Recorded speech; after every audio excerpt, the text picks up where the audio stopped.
예수님께 뿌리 내린 인생 변화의 시작. 오늘 벌써 10번째 시간입니다. 사랑하는 여러분, 류시아 시인의 산문집 중에 새는 날아가면서 뒤돌아보지 않는다고 하는 그 책이 있습니다. 그 안에 한 내용인데요, 아프리카의 어느 부족에 몸이 아프거나 우울하거나 의기소침해하는 사람이 치료사 앞으로 오게 되면 치료사는 어디가 아프냐라고 묻는 것이 아니라 다음에 네 가지를 질문한다는 것입니다. 그 중에 가장 첫 번째는 마지막으로 노래한 적이 언제인가라는 것입니다. 그리고는 춤춘 것이 언제인가, 또한 마지막으로 자신의 이야기를 누군가에게 나눈 적이 언제인가, 마지막으로 고요히 앉아 마지막으로 있었던 적이 언제인가 라고 묻는다는 것입니다. 부족 사람들은 이 네 가지의 질문을 던졌을 때 마지막이 오래되면 될수록 이 사람은 우울증이구나, 뭔가 마음이 병이 들었구나 라고 생각한다는 것입니다. 이때 부족의 그 치료사의 처방전은 이런 것입니다. 빨리 가서 위에 네 가지를 다시 시작하라는 것입니다. 그 첫 번째는 다시 노래하는 것이고, 또 한 가지는 춤을 추는 것이며, 또 한 가지는 자신의 이야기를 이웃과 나누는 것이고, 마지막은 고요히 앉아서 자신의 마음을 들여다보는 것입니다. 몇 번이고 저는 이 이야기를 들으면서 참 부족이고 아프리카의 한 사람들의 살아가는 이야기지만 얼마나 지혜로운 마음과 사람에 대한 태도가 다른지를 생각해 보게 됩니다. 여러분, 자신의 이야기를 누군가와 나누는 일은 너무나 중요합니다. 특별히 코로나를 보내고 나면서 우리는 정말 멈춤과 또 외로움이라고 하는 시간들을 누구나 다 보내고 있습니다. 그러면서 마지막 남은 질문이라고 하는 것은 정말 무엇이 진짜인가 라고 하는 것이라고 말씀드렸습니다. 우리 교회가 진짜인가? 우리 목사님이 진짜인가? 아니, 나는 정말 예수 그리스도를 믿는 하나님의 사람이 맞는지와 같은 진짜 진심에 대한 문제에 봉착하게 되었다는 것입니다. 그래서 여러분, 올 한 해 우리가 보내면서 약속한 것이 있죠. 내 마음을 읽어내고 내 마음의 귀를 기울이는 일을 하루에도 몇 번이고 우리가 의도적으로 습관적으로 계속하자고 말씀드렸습니다. 소리 공해와 마음 공해에 빠져서 살아가는 현대인들, 그런 줄도 모르고 바쁨이라고 하는 세월에 자신을 잃고 살아가는 현대인의 모습을 보게 됩니다. 우리가 살아가고 있는 이 도시라고 하는 것은 고향을 떠나온 사람들이 먹고 살기 위해 애쓰고 수고하는 곳입니다. 성경을 봐도 창세기 4장 16절 17절 우리 한번 같이 찾아서 보겠습니다. 창세기 4장 16절, 가인이 아벨을 죽이고 나서 그는 노시라고 한 땅으로 도망을 가게 됩니다. 노은 우리가 잘 아는 것처럼 도망자, 방랑자, 나그네라고 하는 의미가 있습니다. 그러고는 가인이 아내와 동침하여 아들을 낳았는데 그의 이름을 에녹이라고 불렀다는 것입니다. 그리고는 그 노새에 있는 그 도시를 에녹성이라고 이름을 지은 것입니다. 다시 말씀드리면 인류 최초의 도시였던 이 에녹성은 바로 나그네, 방랑자, 또 갈 곳 없는 자들의 그 모임, 도피처와 같은 성격이 도시의 주 이름이었습니다. 여러분, 이것이 저의 협소한 도시에 대한 태도일 수 있다고 생각할지 모르지만 팀 켈러 목사님은 도시라고 하는 것은 인간들의 안전과 보호의 욕구 때문에 생긴 곳이며 도시야말로 자신들의 안전과 보호를 위해 그 어떤 곳보다도 많은 우상이 난무하고 있는 곳이라고 말을 했습니다. 그래서 저희는 계속적으로 도시 속에서 살아가는 현대인들, 특별히 우리 자신의 마음을 잃어버리고 살아가는 우리 자신이 자신의 마음을 잃고 자신의 마음 안에 끊임없이 나와의 대화를 쉬지 않고 건강하게 해낼 때 타자와의 건강한 관계를 맺을 수 있다고 말씀을 드렸습니다. 여러분, 우리는 올해 2022년 교회의 표어를 예수님께 뿌리 내린 인생, 예수님께 깊이 뿌리 내린 인생, 변화의 시작이라는 주제를 가지고 달려가고 있습니다. 여러분 기억나시죠? 마치 건물의 높이는 얼마나 기초공사를 깊이 파들어갔느냐에 따라 건물의 높이가 결정된다라고 말씀을 드렸습니다. 아프리카에 화려하고 열매를 맺는 잎사귀가 무성한 한 나무가 있었는데 사람들은 그 나무를 보고 참 좋다고 얘기하지만 어느 날 비바람이 불자 그 나무는 뿌리채 뽑히게 되었습니다. 여러분, 그래서 그 병을 뿌리혹 병이라고 말을 한다는 것입니다. 우리조차도 뿌리가 흔들리고 뿌리가 견고하지 않으면 이와 같이 다 뽑혀버려요. 그래서 하늘땅교회는 개척부터 지금까지 화려한 꽃보다 건강한 열매를 추구하는 공동체가 되자라고, 그래서 매 한 가정 한 영혼만 생기는 것을 교회의 모토로 삼고 지금까지 오고 있습니다. 우리는 사람을 만나면 어떤 사람은 그 가슴이, 그 품이, 그 마음이 넓고 높은 것을 느낀가 하면 어떤 사람은 너무 냉랭하고 차가워진 모습을 보게 됩니다. 그래서 올해 우리는 예수님께 깊이 뿌리 내려서 성장과 성숙의 열매를 맺기를 소망하면서 달려가고 있습니다. 여러분, 우리 영혼에도 그냥 뿌리가 있다면 그것이 영혼인데, 영혼의 저장고가 어디냐면 우리의 마음 내면이라고 했어요.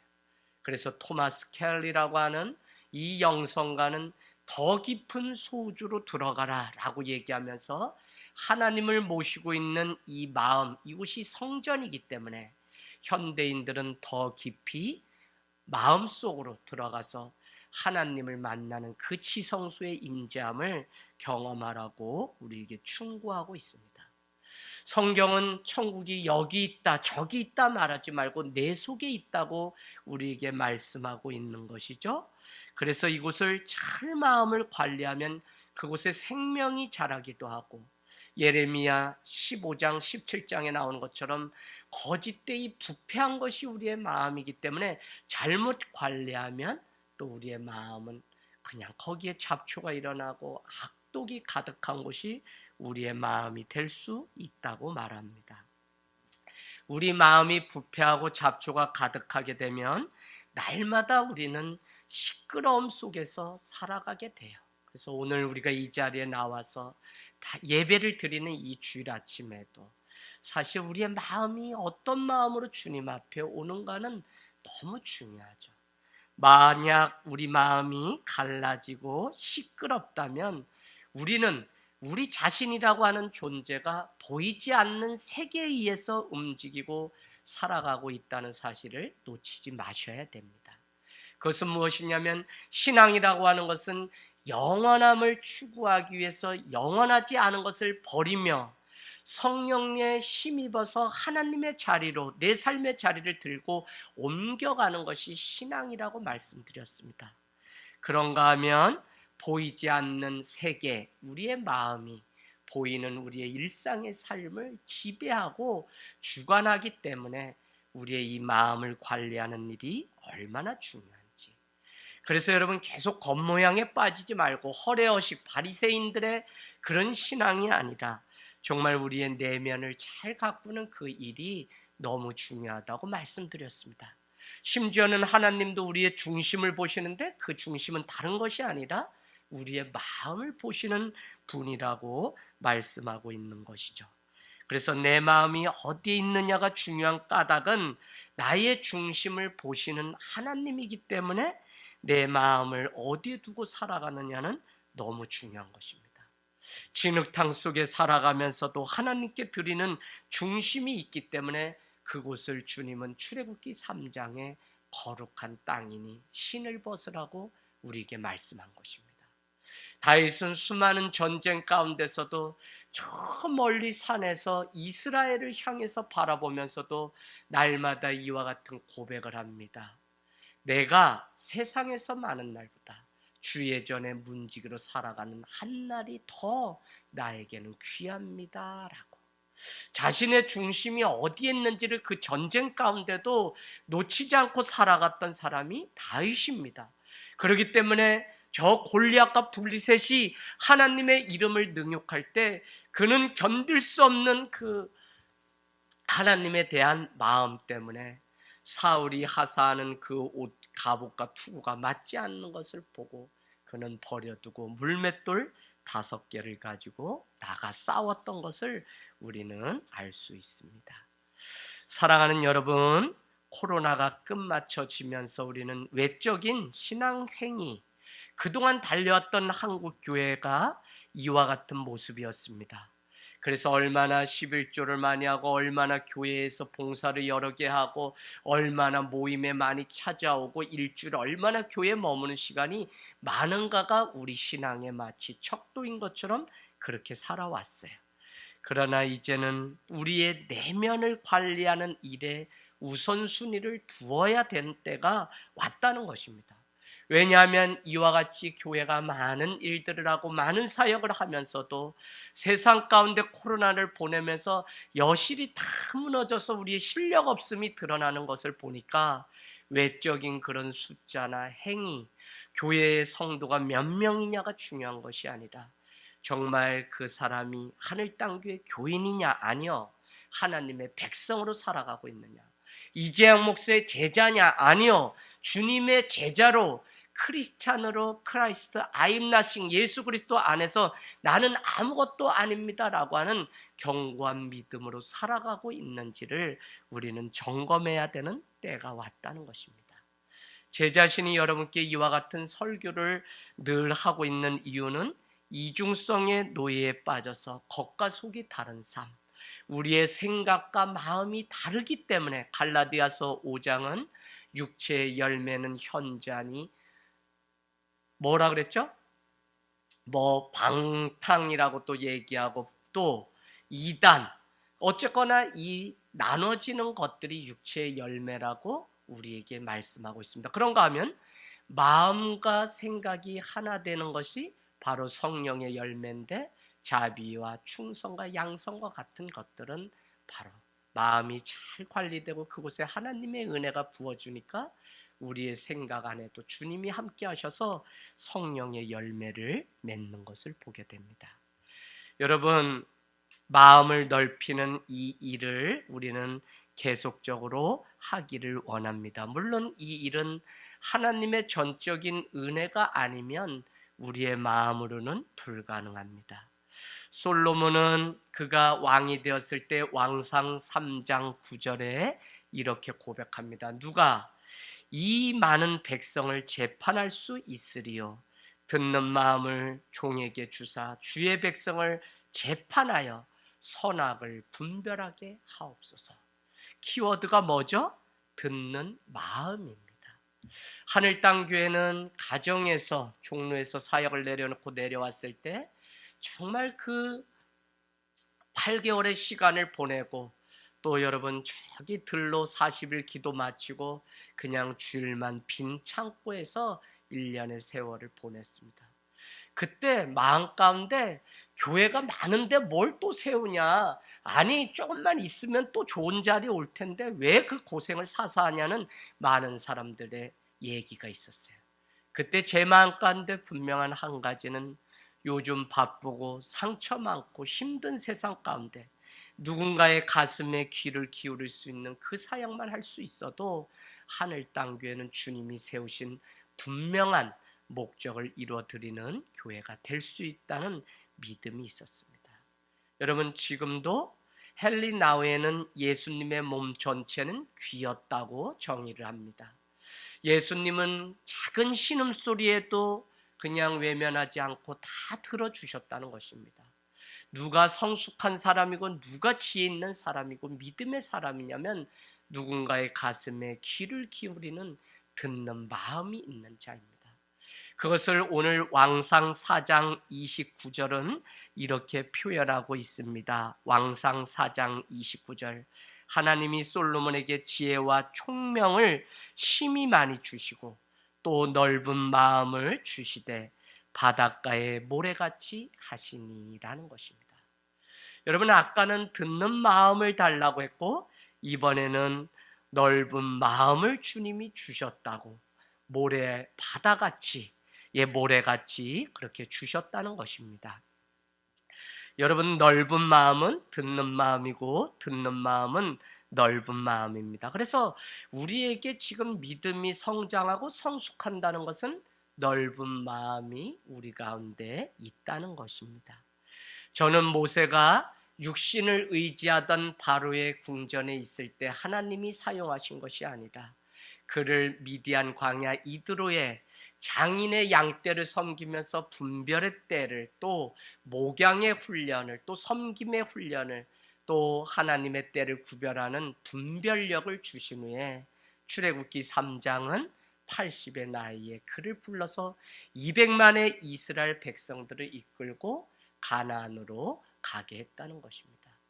여러분, 우리는 잘 아는 것처럼 여러분께 계속 말씀드리지만 광야에서, 평범한 인생에서 비범한 인생으로 주님은 양인 동시에 사자로 오셨던 것처럼 우리 역시 광야에서 양에서 사자, 왕노릇하는 인생으로, 또 자기의 육신을 의지하던 바로의 궁전이 아니라 이제는 광야에서 하나님만을 의지하는 인생으로 우리를 빚어 가신 후에 그때 사용하셨다고 말씀을 드렸습니다.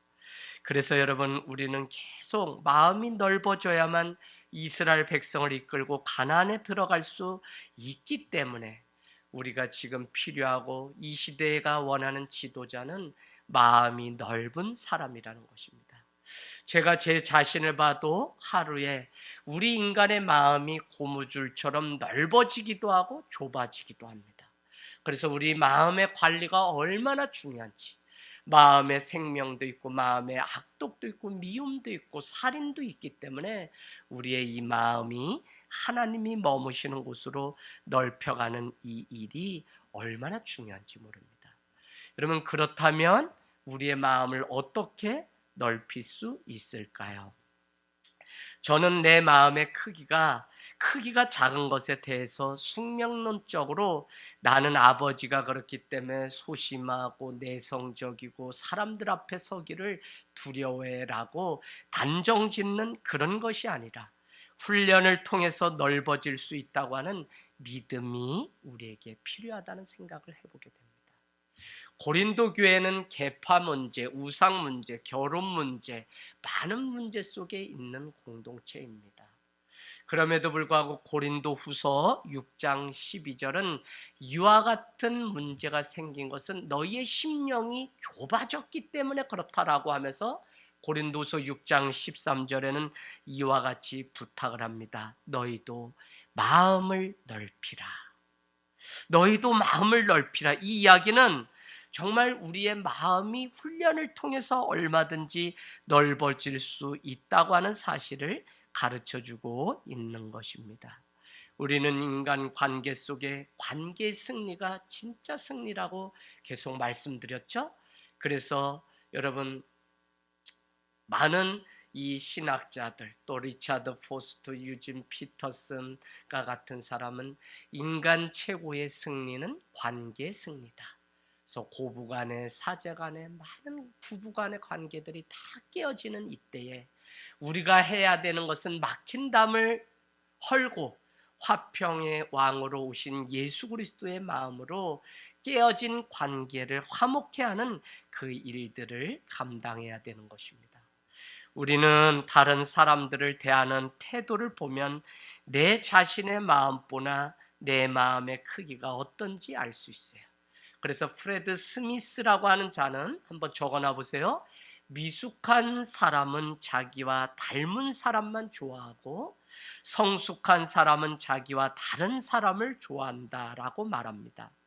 여러분, 성십자가 요한을 저는 줄곧 많이 말을 했습니다. 우리 인간이 하루 해가 저물 때 내가 얼마나 잘 살았는지 물어보려면 오늘 하루 동안 얼마나 사랑하면서 살았는지 물어보면 안다고 말했습니다.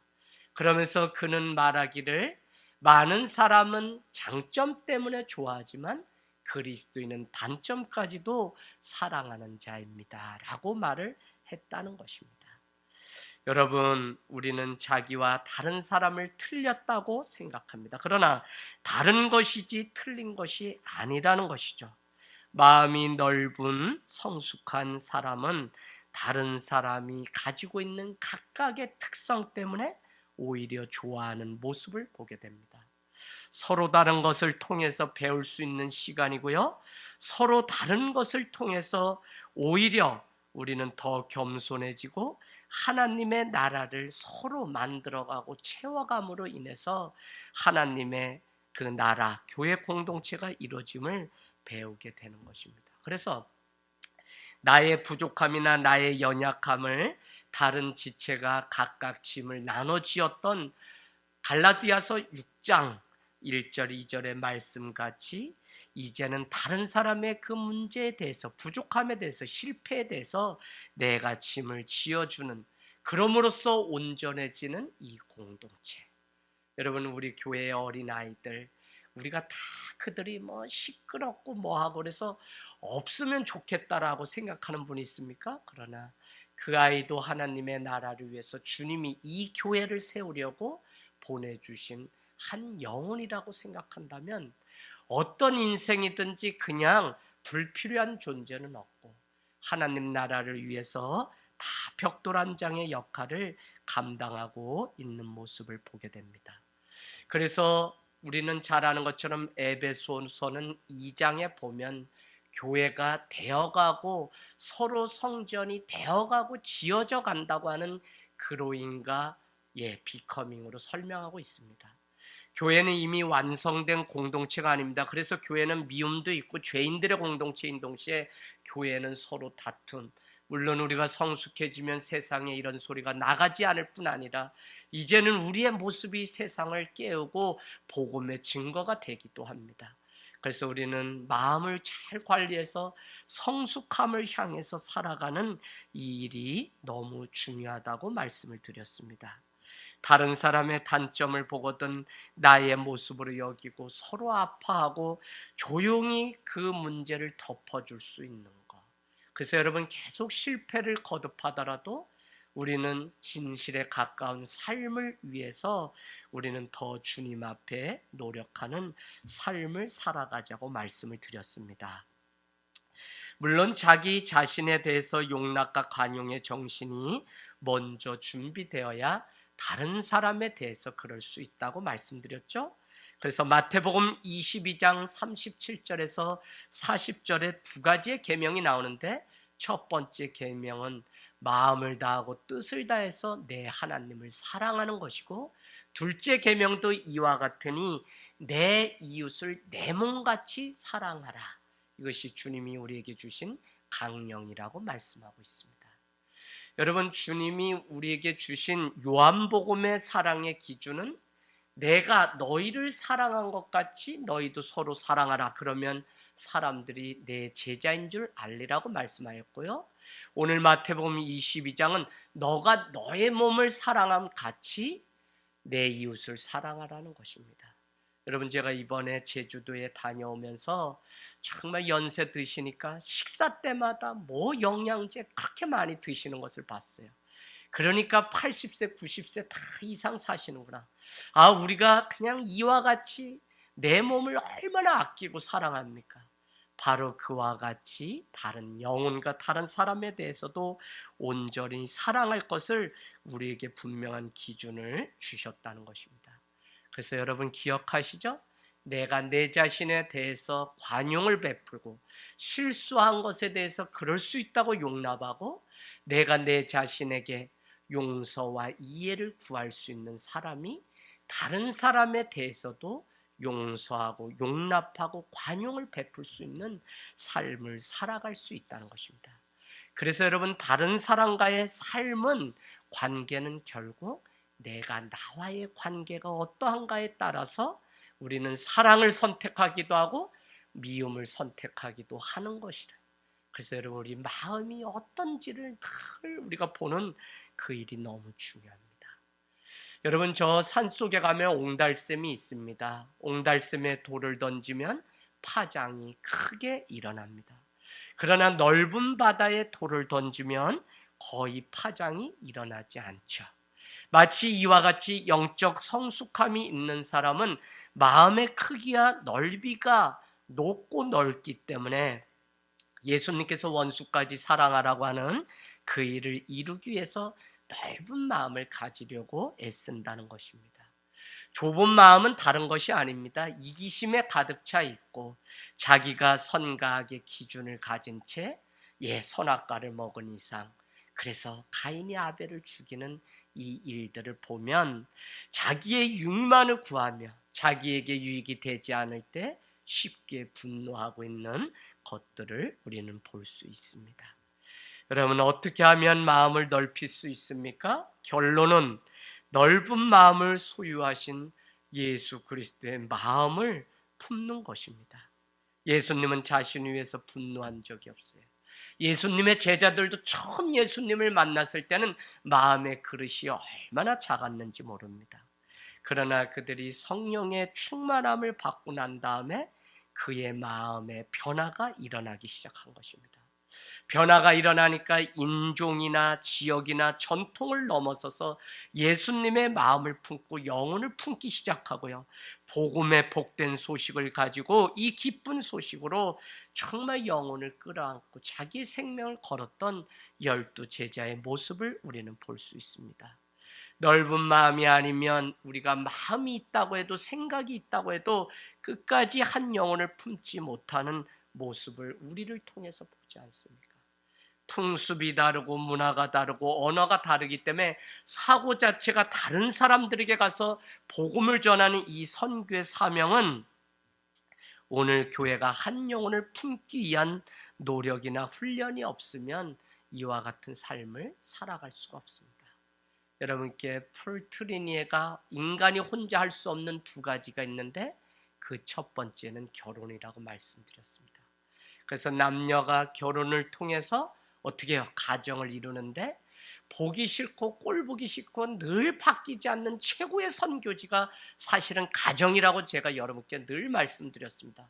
어느 날 예수 믿고 가방 다, 직장 다 내팽개치고 저기 멀리 가서 복음을 전하는 그 일은 어쩌면 단기 선교 가서 잠깐 하고 오는 일입니다. 그러나 우리가 늘 품고 구원을 얻기 위해 통과해야 되는 것이 지긋지긋한 남편이고 아내고 자녀를 통과해야 되기 때문에 이 결혼이라는 제도를 통해, 가정을 통해서 우리는 더 온전한 신앙으로 훈련받고 있고요.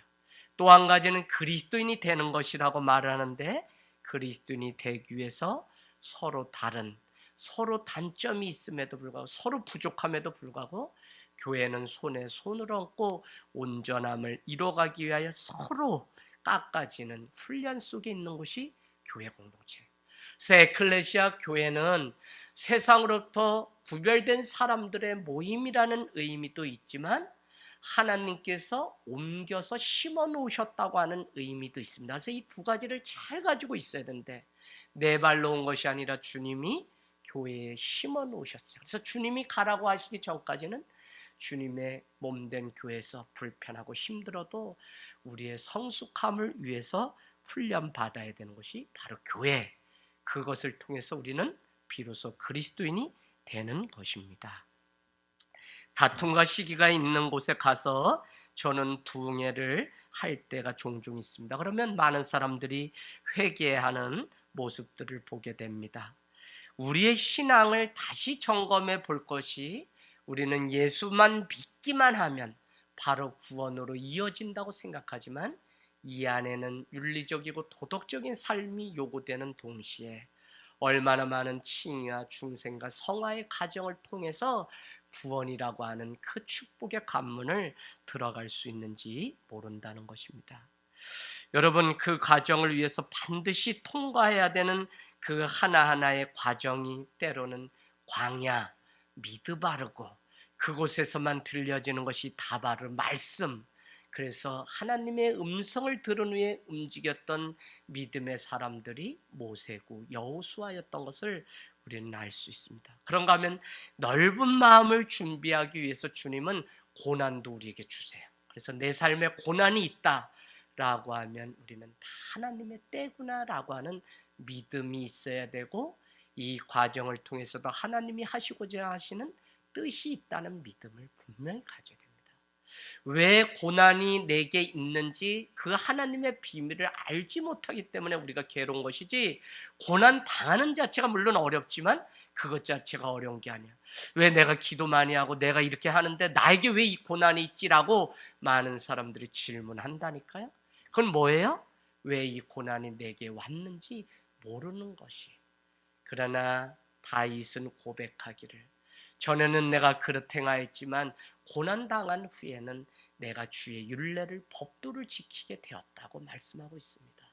그렇기 때문에 이 고난당하는 것이 자기에게 유익이라고 시편 119편은 또 고백하고 있는 모습을 보면, 다윗은 자기가 당한 그 고난의 의미가 하나님께 있다고 하는, 이 고난의 때조차도 하나님이 일하시는 때라고 하는 분명한 믿음이 있었던 것 같아요. 그래서 욥이나 많은 사람들이 고난을 통과하여 정금같이 되었던 것을 우리가 보게 됩니다. 오늘 우리가 읽은 말씀 빌립보서 2장 5절은 너희 안에 이 마음을 품으라 곧 그리스도 예수의 마음이라고 말씀하고 있습니다.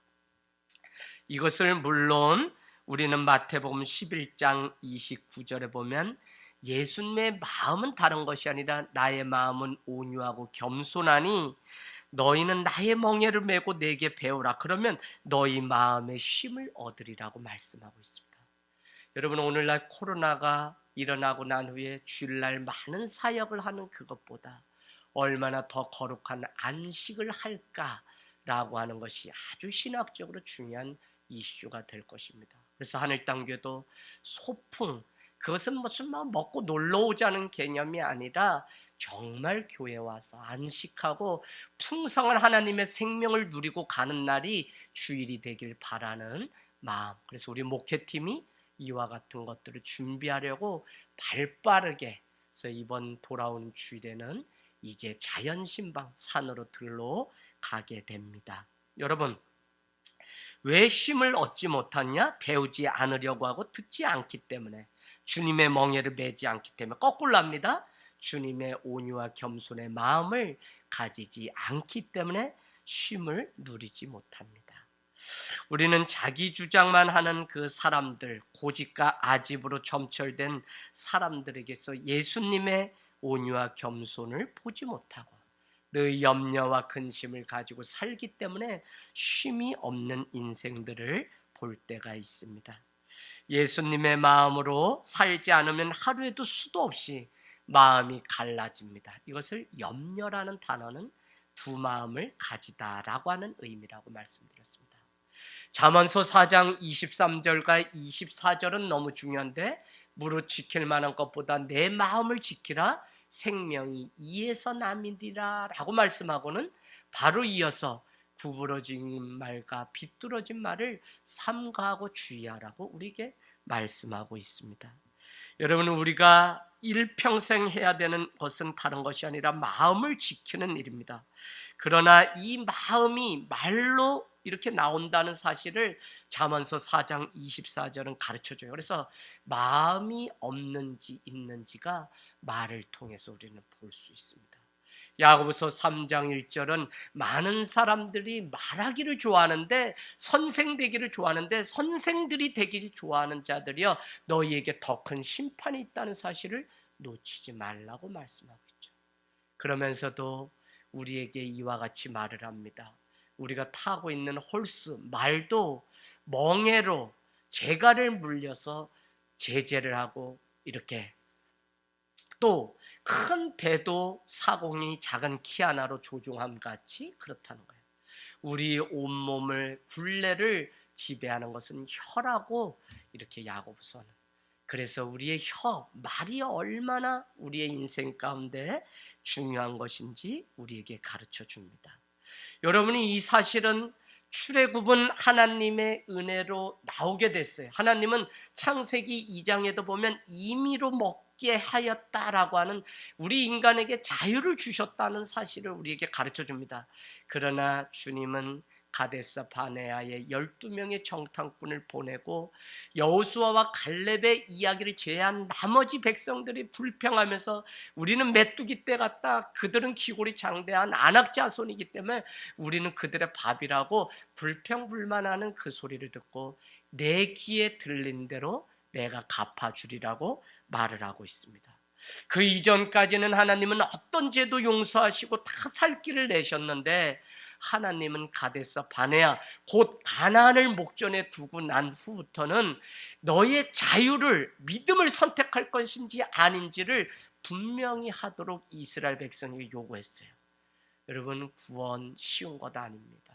우리가 다 믿음으로 살아간다고 하지만 우리의 마음을 지키고 입술, 혀를 지키는 그 일이 되지 않으면 우리는 다 은혜를 까먹게 돼요. 그래서 여러분, 정말 출애굽은 하나님의 은혜로 했지만 이 가나안 입성은 우리가 자유, 우리에게 주신 그 자유를 믿음의 의지를 들여서 그래도 그 고난 속에 그 아픔 속에서도 하나님의 나라를 갈망하며 가는 자의 선물이 바로 구원임을 우리에게 가르쳐주고 있습니다. 오늘 말씀을 마치면서 예수님의 마음은 온유한 마음이라고 말씀드렸습니다. 온유한 마음은 모든 사람을 품을 수 있죠. 부드러운 마음입니다. 제가 누차 말씀드리지만 가장 강한 것은 그냥 센 것이 아니라 부드러운 마음입니다. 부드러운 것은 유연한 것이고 부드러운 것은 따뜻함입니다. 따뜻함 안에 생명을 품을 수 있는 은혜가 있습니다. 따뜻한 것은 살아있음의 증거이기도 합니다. 그래서 살아있는 교회는 가면 따뜻하고 부드럽습니다. 유연합니다. 은혜가 있습니다. 모든 사람을 품어줘요.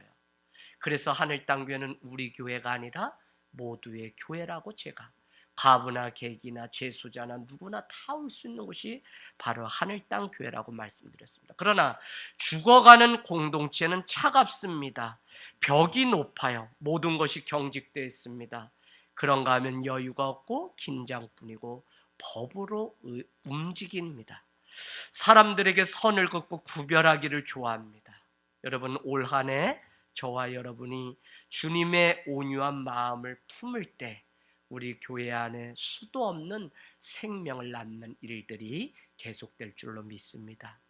마치 딱딱한 달걀도 품으면 병아리가 되듯 그 병아리가 커서 다시 닭이 되어서 무수히 많은 달걀을 낳는 것처럼, 그러나 달걀을 품지 않고 깨트리면 한 번 먹고 마는 계란에 불과한 것입니다.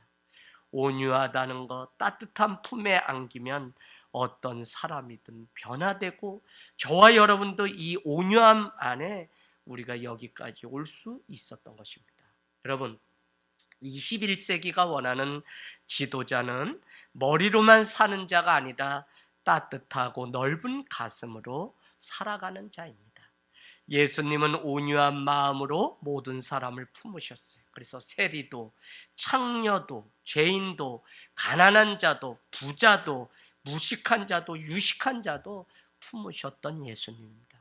그 품 안에 수많은 사람들이 변하여 새 사람이 된 것을 우리는 잘 알고 있습니다. 그래서 기독교의 기본 진리는 누구든지 변하여 새 사람이 될 수 있다는 것입니다. 어디 안에 있으면? 예수 그리스도 안에 있으면. 그가 사람을 죽였던, 그가 재소자였던, 그가 무엇을 하던, 그가 정말 아쉬울 게 없는 부자였던, 그는 세상에 드러낼 게 많은 명예가 있는 자라도 예수 그리스도 안에 있으면 변하여 새 사람이 될 수 있다고 우리에게 가르쳐주고 있습니다. 우리의 눈이 주님의 온유한 눈으로 영혼을 대하고 바라보게 되면, 그 영혼도 때가 되면 그 온유함 안에 품게 되면 변하여 새 사람이 되는 것을 우리는 볼 수 있습니다. 예수님의 마음은 온유한 동시에 겸손한 마음입니다. 마치 대지와 같아요. 대지는, 넓은 이 대지는 만물을 품습니다. 더러운 오물을 품고 떨어지는 낙엽을 품죠. 그 대지는 농부가 뿌리는 씨앗을 품고 아름다운 꽃을 피우고 축복된 과실을 맺습니다. 마치 겸손한 마음은 바다와 같습니다. 바다는 모든 강들과 냇가보다 낮은 곳에 위치해 있습니다. 바다는 깨끗한 것도 품지만 더러운 것도 다 쓸려와서 받아들여요. 그리고 변화시키는 것이 바다입니다. 예수님은 가장 낮은 곳에서 더러운 것들, 모든 사람을 품었습니다. 그래서 리차드 포스트는 오늘날 하나님이 찾으시는 사람은 재능이 있는 사람이 아니라 깊이 있는 사람이라고 말을 했습니다. 여러분, 깊이 있는 사람은 바다처럼 대지처럼 낮은 데 임하여 모든 사람을 품는 사람입니다. 오늘 말씀 빌립보서 2장 1절에서 4절이 너무 중요하죠. 그 공동체 안에도 문제가 있었던 것 같습니다. 그렇기 때문에 너희는 같은 마음, 같은 사랑, 같은 뜻을 품으라고 우리에게 말씀하고 있습니다. 서로 다른 존재의 연합이 교회이지만 예수 안에서 넓은 마음을 갖고 이해와 용서와 사랑의 바다 같은 마음을 가질 때 이와 같은 삶을 살아갈 수 있는 것이며, 특별히 주님이 가르쳐 주신 겸손함은 다른 사람을 나보다 낮게 여기고 서로 돌아보아 한 영혼을 세워주는 거기에 있다는 것입니다.